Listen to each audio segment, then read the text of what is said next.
नमस्कार दोस्तों, my self Seema Singh. I hope आप सब बढ़िया होंगे। जैसा कि आपको पता है, हम यहाँ पे होम साइंस के टॉपिक कवर करते हैं और आज जो हमारा टॉपिक है वो एथ्रोक्लोरोसिस है। एथ्रोक्लोरोसिस की अगर हम बात करें तो हमने देखा था हृदय रोग वाला वीडियो, जिसमें हमने समझा था कि जो हृदय रोग है ये कितने प्रकार का होता है। ये 2 प्रकार का होता है। हमने इसमें देखा था कि एक होता है एक्यूट, जिसे हम तीव्र बोलते हैं। इसमें क्या होता है, अचानक से व्यक्ति को हृदय रोग का उसको पता चलता है और बिना चेतावनी के जो हृदय रोग होता है वो हो जाता है और इसको हम हार्ट अटैक बोलते हैं। ठीक है, ये रोग हार्ट अटैक जो तीव्र के अंतर्गत आता है इसको हार्ट अटैक बोला जाता है। और दूसरा देखा था हमने क्रॉनिक। ठीक है, क्रॉनिक जिसको हम दीर्घकालिक रोग बोलते हैं, दीर्घकालीन रोग बोलते हैं। इसमें क्या होता है, जो दीर्घकालीन रोग होता है ये लंबे समय तक हृदय को प्रभावित करता है और इसमें जो पहला रोग देखने को मिलता है उसको हम बोलते हैं एथ्रोस्क्लेरोसिस और सेकंड देखने को मिलता है उच्च रक्तचाप। ठीक है, तो आज हम जो देखेंगे वो देखेंगे कि एथ्रोक्लोरोसिस रोग क्या होता है, हार्ट अटैक क्या होता है ये हम देख चुके हैं और उच्च रक्तचाप मेरे आने वाली वीडियो में देखेंगे। और आज देखेंगे कि एथ्रोक्लोरोसिस क्या होता है। एथ्रोक्लोरोसिस क्या है, ये हृदय रोग 2 प्रकार का होता है। इसमें से एक तीव्र है और एक दीर्घकालिक है। जो दीर्घकालिक हृदय रोग है उसमें एथ्रोक्लोरोसिस देखने को मिलता है। ठीक है, अब हम बात करेंगे कि एथ्रोक्लोरोसिस रोग क्या होता है। एथ्रोक्लोरोसिस में क्या होता है, जो हमारी रक्त नलिकाएं होती हैं, रक्त की नलिकाओं के आंतरिक भाग में, आंतरिक दीवारों में वसा या कोलेस्ट्रॉल का जमाव हो जाता है।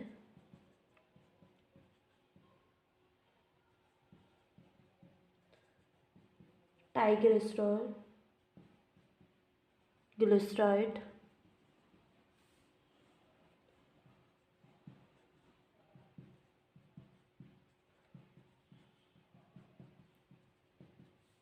इसे ही हम एथ्रोक्लोरोसिस बोलते हैं। ठीक है, एथ्रोस्क्लेरोसिस। बेसिकली जो एथ्रोस्क्लेरोसिस रोग होता है इसमें ये हृदय रोग से संबंधित रोग है। इसमें जो हमारे हृदय होता है वो प्रभावित होता है। इसमें क्या होता है, जो हमारे रक्त की नलिकाएं होती हैं, नलिकाओं की जो आंतरिक भाग की दीवारों में वसा, कोलेस्ट्रॉल और ट्राइग्लिसराइड का जमाव हो जाता है और इसी को ही हम एथ्रोक्लोरोसिस बोलते हैं। जब हमारी जो रक्त की नलिकाएं हैं उनके आंतरिक दीवार में वसा, कोलेस्ट्रॉल इनका जमाव हो जाएगा तो इसी प्रक्रिया को हम एथ्रोक्लोरोसिस बोलते हैं। और जो एथ्रोस्क्लेरोसिस होता है ये क्या होता है, हमारे हृदय रोग के लिए जिम्मेदार कारक होता है। अब हम देखेंगे कि एथ्रोस्क्लेरोसिस की अवस्थाएं कितनी होती हैं। जो ये एथ्रोस्क्लेरोसिस रोग हो रहा है इसकी कुछ अवस्थाएं होती हैं। जो प्रथम अवस्था होती है, जब ये एथ्रोस्क्लेरोसिस अधिक मात्रा में हो जाएगा तो तब हमको हार्ट की बीमारी देखने को मिलेगी। तो एथ्रोस्क्लेरोसिस बीमारी के हम चरण देखेंगे, कौन कौन सी इसकी अवस्थाएं होती हैं। प्रथम अवस्था जो होती है इसमें क्या होता है, रक्त की धमनियों में सबसे पहले, ठीक है, जो हमारी रक्त के एथ्रोक्लोरोसिस कैसे होगा उसके हम अवस्थाएं देख रहे हैं। रक्त की जो धमनियाँ हैं उसमें सबसे पहले क्या होगा, वसायुक्त धब्बे से पदार्थ जमने लगेंगे। ठीक है, रक्त की धमनियों में सबसे पहले वसा युक्त धब्बे से पदार्थ जमने लगेगा और जो ये पदार्थ जमता है ये कौन से रंग का होता है, पीले रंग का होता है। ठीक है, जो पदार्थ जमता है वसा युक्त धब्बे का जो पदार्थ जमता है वो पीले रंग का होता है। और दूसरी अवस्था क्या होती है, दूसरी अवस्था में पहले में तो जो वसा होगा वो जमने लगेगा धब्बे के रूप में। ठीक है, और जो धब्बे पड़ेंगे, जो जमा हुआ वसा होगा उसके जो धब्बे पड़ेंगे वो कौन से कलर के होंगे, वो पीले रंग के होंगे। ठीक है, दूसरी अवस्था में क्या होगा, जो रक्त की धमनियां हैं वसा तथा कोलेस्ट्रॉल का जमाव होने लगेगा। वसा तथा कोलेस्ट्रॉल युक्त पदार्थ महीन रेशे जैसे बन जाते हैं। ठीक है। जो दूसरी अवस्था होती है उसमें जो हमारी पहली अवस्था मैंने देखा कि जो रक्त की धमनियाँ उसमें वसा युक्त धब्बे पड़ रहे हैं और जो पीले रंग के होते हैं। दूसरी अवस्था में हो रहा है रक्त धमनियों में वसा तथा कोलेस्ट्रॉल युक्त पदार्थ महीन रेशे जैसे बन जाते हैं। अगर जो रक्त धमनियों में वसा और कोलेस्ट्रॉल युक्त जो पदार्थ है वो रेशे जैसे जाल बना दे रहा है तो इससे क्या होगा, जो हमारी रक्त धमनियाँ होंगी, रक्त धमनियों का ल्यूमेन, ठीक है, जो इनका व्यास होगा ल्यूमेन ही सरकरा हो जाएगा। ठीक है। अगर कोई नली है उसमें कुछ आके फंस जा रहा है, ठीक है, तो इसमें जो बहने वाला पदार्थ होगा उसमें क्या होगा, जैसे कि इसमें ब्लड बह रहा है तो ब्लड की जो बहने की क्षमता होगी वो क्या हो जाएगा, कम हो जाएगा। तो इसीलिए जो अगर हमारी धमनियों में कोलेस्ट्रॉल और वसा जैसे महीन रेशेदार पदार्थ बन रहे हैं तो उससे हमारे रक्त की धमनियों का जो ल्यूमेन होगा वो सकरा हो जाएगा एवं सकरा एवं पतला हो जाता है।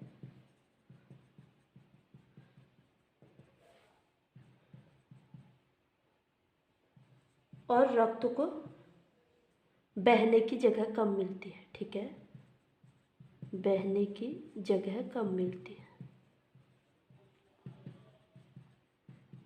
ये तो है दूसरी अवस्था एथेरोस्क्लेरोसिस होने की। अब देखेंगे हाँ कि हम थर्ड अवस्था क्या होती है। तीसरी अवस्था में क्या होगा ये देखेंगे। तीसरी अवस्था में क्या होगा, जो हमारी धमनियां हैं जिनमें हमारा ब्लड बहता है, धमनियों में जमे हुए कोलेस्ट्रॉल, वसा और स्टार्च आदि जो पदार्थ होते हैं ये कुछ तरल हो जाते हैं। ठीक है, कुछ नरम तथा कोमल हो जाते हैं। तीसरी अवस्था में ये होगा, जो हमारी धमनियों में जो पदार्थ जमा था जाल जैसा बना दे रहा था हमारी धमनियों में, और जो हमारी धमनियों का ल्यूमेन था उसका व्यास को पतला और सरकरा बना दे रहे थे जिससे हमारा रक्त नहीं बह पा रहा था। तो इसमें क्या होगा, अब तीसरी अवस्था में क्या होगा, धमनियों में जो जमे हुए कोलेस्ट्रॉल और वसा स्टार्च है ये कुछ नरम तथा कोमल हो जाते हैं। ठीक है। तीसरी अवस्था में क्या हो रहा था, जो धमनियों में जमे हुए कोलेस्ट्रॉल वसा स्टार्च आदि पदार्थ कुछ नरम तथा कोमल हो जा रहे थे। इससे क्या रहता है, धमनियों में घाव हो जाते हैं और इन घावों से रक्तस्राव होने लगता है। ठीक है, जो नरम और कोमल कोलेस्ट्रॉल और वसा हो जा रहा है ये धमनियों में, इनसे धमनियों में घाव हो रहे हैं। जब ये कण कोलेस्ट्रॉल और वसा और स्टार्च के कण जब हमारी धमनियों में बहने लगेंगे तो उससे क्या होगा कि हमारे वहाँ पे घाव हो जाएगा। अगर घाव होगा तो उनसे क्या देखने को होगा, रक्त बहने लगेगा। ठीक है, रक्त निकलने लगेगा हमारी धमनियों से। और रक्त स्राव के बाद जब ये रक्त का थक्का हो जाता है, जब जहाँ जिस स्थान से रक्त का स्राव हुआ है वहाँ पे रक्त का थक्का जम जाता है तो क्या होता है, तो कभी कभी धमनियों के बीच में आकर ये रुक जाते हैं। जो रक्त के थक्के हैं ये कभी कभी हमारी धमनियों के बीच में आकर रुक जाते हैं और ये क्या करते हैं, रक्त का थक्का धमनियों में रक्त गति को धीमा कर देता है। जब ये रक्त के थक्के हमारी धमनियों में आते हैं तो ये रक्त की गति को धीमा कर देते हैं। ठीक है, तो जो एथेरोस्क्लेरोसिस की अवस्था होती है ये किस किस अवस्था से होकर गुजरेगा। जो प्रथम अवस्था होती है इसमें क्या होता है, रक्त की धमनियों में सबसे पहले वसायुक्त धब्बे से पदार्थ जमने लगता है जो पीले रंग के होते हैं। ठीक है, दूसरी अवस्था में क्या हो रहा है, पहले अवस्था में तो जो हमारी रक्त की धमनियाँ हैं उसमें वसा जमने लग जाती है, हमारे वसायुक्त धब्बे पदार्थ जमने लग जाता है हमारी धमनियों में। और दूसरी अवस्था में क्या हो रहा है, रक्त धमनियों में वसा तथा कोलेस्ट्रॉल युक्त पदार्थ महीन रेशों जैसे बन जाते हैं। दूसरी अवस्था में हो रहा है कि जो वसा और कोलेस्ट्रॉल होता है ये महीन जाल रेसे कैसे होते हैं, जाल जैसी संरचना अपने बना लेते हैं और रक्त धमनियों का ल्यूमेन ही सरकरा एवं पतला हो जाता है। जो ये हमारी रक्त की धमनियाँ हैं उनमें क्या होता है, जो धमनियाँ होती हैं उनका कोलेस्ट्रॉल और वसा के जमाव से उनका जो ल्यूमेन होता है वो सरकरा और पतला हो जाता है। रक्त को बहने की जगह कम मिलती है। फिर जो रक्त होता है उसको बहने की जगह कम मिलती है। ये तो है दूसरी अवस्था। तीसरी अवस्था में क्या होता है, तीसरी अवस्था में क्या होता है, जो धमनियों में जमे हुए कोलेस्ट्रॉल, वसा और स्टार्च आदि पदार्थ कुछ नरम तथा कोमल हो जाते हैं और ये हमारे धमनियों में घूमने लगते हैं। फिर धमनी में घाव हो जाता है। फिर इनसे जो कण कोलेस्ट्रॉल, वसा और स्टार्च के कण होते हैं, जब ये हमारे ब्लड के साथ हमारी धमनियों में बहते हैं तो उससे हमारी धमनियों में क्या हो जाता है, घाव हो जाता है और इन घावों से रक्तस्राव होने लगता है, जिसे हम अल्सर भी बोलते हैं। वैसे इन घावों से रक्तस्राव होने लगता है और रक्तस्राव के बाद जब रक्त का थक्का हो जाता है तो कभी कभी ये धमनियों के बीच में आकर रुक जाता है और रक्त का थक्का धमनियों में रक्त गति को धीमा करता है। जो ये रक्त का थक्का होता है, जब ये हमारी धमनियों में आता है तो ये हमारे रक्त की गति को धीमा कर देता है और इसी को हम एथेरोस्क्लेरोसिस बोलते हैं। ठीक है, अब हम देखते हैं कि एथेरोस्क्लेरोसिस के कारण क्या हैं। एथेरोस्क्लेरोसिस के कारण क्या होते हैं, इसका कारण जो होता है अधिक कैलोरीन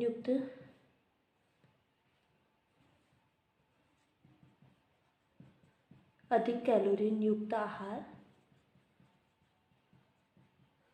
आहार का सेवन करने से एथेरोस्क्लेरोसिस का एक कारण होता है। सेकंड है अधिक संतृप्त आहार का सेवन, जैसे वसा, कोलेस्ट्रॉल। ठीक है, इसके सेवन करने से भी एथेरोस्क्लेरोसिस देखने को मिलते हैं। और आरामदायक जीवन शैली, आरामदायक जीवन, ये भी एथेरोस्क्लेरोसिस का एक कारण है। अधिक मानसिक तनाव, धूम्रपान,